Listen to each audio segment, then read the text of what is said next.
اعوذ باللہ من الشیطان الرجیم بسم اللہ الرحمن الرحیم۔ حضور نبی کریم صلی اللہ علیہ وآلہ وسلم پر وہ اولین اسلام لانے والے لوگ جنہوں نے مشکل ترین حالات میں جب دنیاوی اعتبار سے کسی قسم کا کوئی عہدہ، کوئی منصب، کوئی ترقی نظر نہیں آ رہی تھی، بلکہ واضح طور پہ نظر آ رہا تھا کہ دین اسلام کو قبول کرنا اپنے آپ کو مشکلات میں ڈالنا ہے، اور صرف مشکلات ہی نہیں بلکہ ہر طرح کے ظلم اور ستم کے پہاڑ کا مقابلہ کرنا ہے۔ اس حال میں بھی جن لوگوں نے صرف اللہ کی توحید اور حضور نبی کریم علیہ السلام کی رسالت کی خاطر اپنی جان کو مشکل میں ڈال دیا، قیامت کے دن کے آنے تک وہ لوگ ہمارے لیے ایک رہنما ہیں، ایک مشل ہیں اور ایک ماڈل ہے، جنہیں اللہ پاک نے انسانیت کے سامنے پیش کیا کہ دیکھو حق کی پیروی کرنے کے لیے لوگوں نے کس طرح اپنے جان و مال کا سودا کر دیا تھا۔ ان لوگوں میں سے کچھ کا ذکر ہم نے کل کیا، انہی میں سے ایک شخصیت حضرت طلحہ بن عبید اللہ کی ہے رضی اللہ تعالیٰ عنہ۔ حضرت طلحہ مشہور صحابہ کرام میں سے ہے، اور یہ بھی ان خوش نصیبوں میں سے ہیں جنہیں حضور نبی کریم صلی اللہ علیہ وسلم نے ان کی حیات طیبہ کے اندر جنتی ہونے کی خوشخبری دی۔ سبحان اللہ۔ عشرہ مبشرہ میں شامل تھے، اور یہ اس پائے کے آدمی تھے کہ حضرت عمر فاروق نے اپنی 6 رکنی کمیٹی اپنے وصال سے پہلے کہ ان میں سے کسی ایک کو میرے بعد خلیفہ بنا دیا جائے، یہ اس میں بھی شامل تھے، حضرت طلحہ بن عبید اللہ۔ ان کے اسلام لانے کا واقعہ یہ بتایا جاتا ہے کہ بصرہ میں یہ گئے تجارتی سفر پر، تو ان سے کسی عیسائی راہب نے پوچھا کہ نبی آخر الزمان کے دنیا میں ظاہر ہونے کا وقت قریب ہے، کیا مکہ کے اندر کوئی ایسا واقعہ ہوا ہے، وہاں پہ کسی نے دعوی نبوت کیا ہے؟ تو چونکہ ان کو پہلے سے ہی سن بن پڑ گئی تھی کہ عیسائی لوگ اس پر تحقیق کر رہے ہیں اور اس پر باتیں کر رہے ہیں، تو انہوں نے جب حضور نبی کریم کی دعوت کو سنا تو بات چونکہ پہلے سے دماغ میں آئی ہوئی تھی کہ کوئی پیغمبر آنے والا ہے، تو اس لیے انہوں نے فوری طور پر اس دعوت کو قبول کر لیا تھا۔ کچھ اور لوگ میں جن کے صرف نام لینا چاہوں گا کہ وہ 40 لوگ جنہوں نے، یعنی وہ پہلے 40 لوگ جنہوں نے اسلام کی دعوت کو قبول کیا، ان میں سے چند کے نام جو تاریخ کے اندر ہمیں ملتے ہیں، میں صرف برکت کے لیے ان کے نام لینا چاہوں گا۔ میری نظر میں، میرا نقطہ نظر تو یہ ہے کہ یہ وہ لوگ ہیں کہ جن کا نام لینا اتنی برکت والا ہے کہ اللہ تعالیٰ ان کے نام کی برکات سے ہی ہماری زندگیوں کے اندر بڑا کرم پیدا فرما دیتا ہے۔ ان میں حضرت ابو عبیدہ بن جراح ہیں، ابو سلمہ عبداللہ بن عبد الاسد ہیں، ارقم بن ابی الارقم ہیں، عثمان بن مظعون ہیں، حضرت عبیدہ بن حارث، سعید بن زید، ان کی بیوی حضرت فاطمہ جو حضرت عمر کی بہن تھیں، یہ حضرت عمر سے پہلے اسلام لا چکی تھی۔ حضرت عمر کی بہن اور ان کے بہنوئی حضرت عمر سے پہلے مسلمان ہو چکے تھے۔ اب حضرت عمر کے اسلام کا واقعہ پڑھیں گے تو پتہ چلے گا کہ وہ انہی کے گھر پہلے پہنچ گئے تھے ان کو روکنے کے لیے۔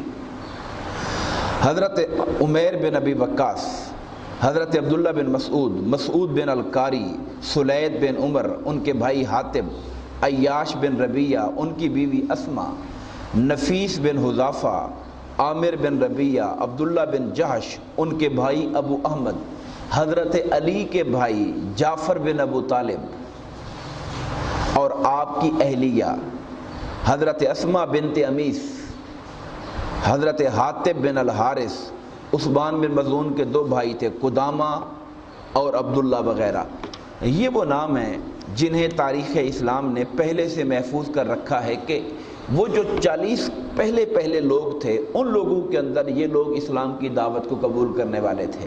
ان کے علاوہ ایک نام حضرت عبداللہ بن مسعود رضی اللہ تعالیٰ عنہ کا ہے۔ حضرت عبداللہ بن مسعود یہ ایک نوجوان لڑکے تھے، حضور اور حضرت ابو بکر رضی اللہ تعالیٰ عنہ باہر نکلے، یہ بکریاں چرا رہے تھے، انہوں نے جا کر حضور نے ان سے جا کر کہا کہ کوئی دودھ ہوگا بچے، ہم نے دودھ پینا ہے، ہمیں بھوک پیاس لگی ہے، کوئی دودھ ہے؟ تو اس نے کہا دودھ تو ہے مگر بکریاں لوگوں کی ہیں، میرے پاس امانت ہے، میں دودھ دے نہیں سکتا۔ حضور نبی کریم ابو بکر رضی اللہ تعالیٰ عنہ، یہ دو بندے دودھ مانگ رہے ہیں اور یہ بھی لڑکے تھے 17-18 سال کے، انہوں نے کہا دودھ تو ہے مگر لوگوں کی امانت ہے۔ تو حضور نے فرمایا اس سے کہو کوئی پٹھ لے آئے۔ عام لوگ شاید اس کو سمجھتے ہیں کہ ایسا بکری جس کی نر کے ساتھ جفتی نہ ہوئی ہو اور وہ بچے پیدا کرنے کے لائق نہ ہو، جس کو عورتوں میں بانجھ کہتے ہیں ہم، اب جب تک جفتی نہ ہو اور بچے کی تخلیق کا عمل نہ ہو تو دودھ نہیں آتا۔ تو حضور نے کہا چلو پٹھ لے آؤ۔ وہ پٹھ لے کر آیا، سرکار نے اس کی کھیری کو پکڑا اور اس کے اوپر پھونک ماری، اللہ پاک نے اس کے اندر دودھ پیدا فرما دیا تھا۔ اس نے جب یہ دیکھا تو حضور کے اوپر ایمان لے آیا اور کہا کہ یا رسول اللہ مجھے آپ پڑھائیں، کچھ سکھائیں۔ حضور نے کہا تم پڑھے لکھے بچے ہو۔ یہ حضور کا فرمانا تھا کہ علم حدیث کے اندر صحابہ کرام میں سب سے اوپر امام نظر آتے ہیں وہ، اور ان کا کام کیا تھا، یہ کرتے کیا تھے؟ حضور نبی کریم علیہ الصلوۃ والسلام جہاں جاتے اپنے نالین اتارتے، یہ حضور کے نالین اتار کے اپنی بغل میں دبا لیا کرتے تھے۔ جب سرکار آتے تو حضور کے جوتے آگے رکھتے، حضور کو پہنایا کرتے تھے۔ وضو کروانا ہوتا یہ آگے ہوتے، حضور نے غسل کرنا ہے یہ کپڑا آگے لے کے پردہ کر کے کھڑے ہوتے تھے اور حضور غسل کیا۔ خادم خاص تھے حضور نبی کریم علیہ الصلوۃ والسلام کے۔ اس کے علاوہ ایک شخصیت جو ایمان لائیں وہ خالد بن سعید بن العاص ہیں رضی اللہ تعالیٰ عنہ۔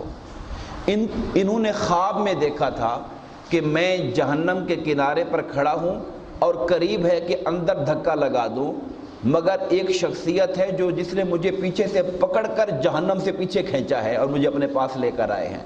انہوں نے جا کے اپنا خواب حضرت ابوبکر صدیق کو سنایا۔ زمانہ جاہلیت میں لوگ اپنے خواب پوچھا کرتے تھے، حضرت ابوبکر سے خوابوں کی تعبیر کے ماہر تھے۔ انہوں نے کہا اللہ کے رسول دنیا میں آ چکے ہیں، تم ان کا انکار کر کے جہنم میں جاؤ گے اور وہ تمہیں بچا کے جنت لے جانا چاہتے ہیں۔ یہ واقعہ ان کے ایمان لانے کا باعث ہو گیا اور یہ ہدایت یافتہ ہو گئے۔ ایک شخصیت ان کے اندر حضرت ابوذر غفاری رضی اللہ تعالیٰ عنہ کی ہے۔ انہوں نے پہلے اپنے بھائی کو بھیجا تھا کہ جا کے پتہ کر کے آؤ کہ جو نئے پیغمبر ہیں ان کی دعوت کیا ہے۔ بھائی نے جا کے بتایا، انہوں نے کہا تسلی نہیں ہوئی میں خود جاتا ہوں۔ پھر یہ خود آئے اور یہ حضور نبی کریم علیہ الصلوۃ والسلام سے انہوں نے خفیہ ملاقات کی، چھپ چھپ کے ملاقات کی، ایمان لائے۔ مگر جب ایمان لے آئے تو کہنے لگے آقا میں اپنے ایمان کو اب چھپا کے لے کے نہیں جاؤں گا بلکہ میں اس کا اعلان کر کے جاؤں گا۔ انہوں نے حرم کعبہ میں جا کر اپنے اسلام کا اعلان کیا، لوگوں نے ان پر بے پناہ تشدد کیا، مگر اس کے باوجود بھی یہ اپنے ایمان کو سلامت لے کر اپنے قبیلہ غفار کی طرف چلے گئے۔ یہ چند وہ لوگ تھے جن کا ذکر السابقون الاولون میں آتا ہے۔ اللہ تبارک و تعالی ہمیں ان کے نقش قدم پہ چلنے کی توفیق عطا فرمائے اور ہمارے ایمانوں کی حفاظت فرمائے۔ آمین۔ وما علینا الا البلاغ المبین۔